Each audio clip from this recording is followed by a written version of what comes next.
Game number 4, over to the Big Ten. Indiana is going to Penn State. This one, 11 a.m. Central Time, God's time zone on Fox.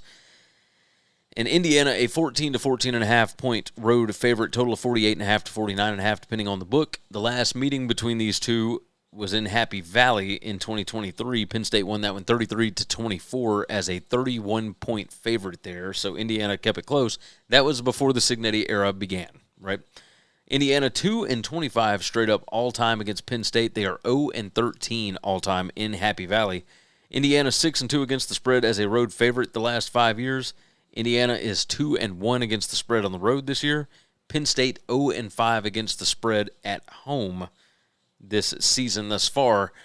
And this is the last team that has the talent profile to be able to hang with Indiana for the rest of the season. Indiana's got Wisconsin and Purdue left, I believe, after this. Okay. And Penn State, I don't think is good enough to beat them, but can they hang around with them? Maybe. This thing was 13.5. It's gone up to 14, 14.5, depending on the book. My power rating has Indiana by 11.3.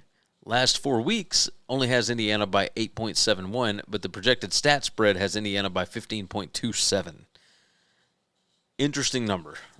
Indiana number 4 in PPA margin. Penn State number 48. Penn State has yet to beat a Power 4 opponent, and yet they've got the talent to be able to do it. They're number 12 in on-3 overall talent rank.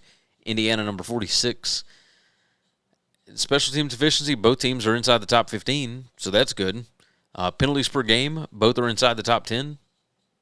Penn State number 5. Indiana number 8. Turnover margin, Indiana number 2.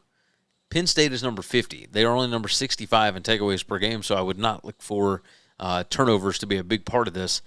Indiana number 1 in 5 factors rank. Penn State is number 46. First half point margin, Indiana number 4, Penn State number 51.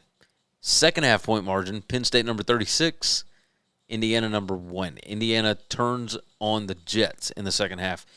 Let's talk about first off, Penn State cannot throw the football. Number 104 in yards per pass attempt. Indiana's defense is number 12 in that metric. Penn State can run it a little bit, but Indiana is really, really good against the run.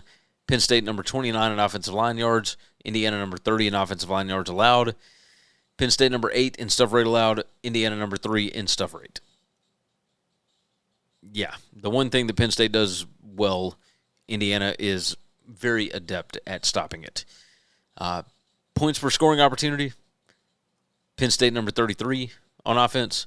Indiana number 1 in points allowed per scoring opportunity, only 1.48 points per scoring opportunity.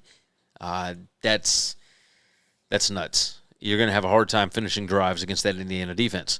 On the other side, Indiana number 3 in points per scoring opportunity. Penn State number 73 in points allowed per scoring opportunity. This is when you look at all these different numbers. One, Indiana is number 95 in pace of play. Penn State is number 32. There's nothing that I can find. There's no flaw. There's no anything that makes me think that Penn State can hang around in this game. Indiana is going to be able to run the football on them. Penn State's defense, number 91 in rushing success allowed. Indiana, number 9 in rushing success. Penn State, number 68 in passing success allowed. Indiana, number 4 in passing success. Like, this is just, yeah, the talent profile is there for Penn State, but they have certainly not played like it. It's a lot of points, and yeah, my numbers say that Penn State has been playing better, but we saw what happened in the Ohio State second half against Penn State, and we also saw what happened in Indiana's second half against Maryland. I'm looking for it to be something similar to that. We can still get a 14.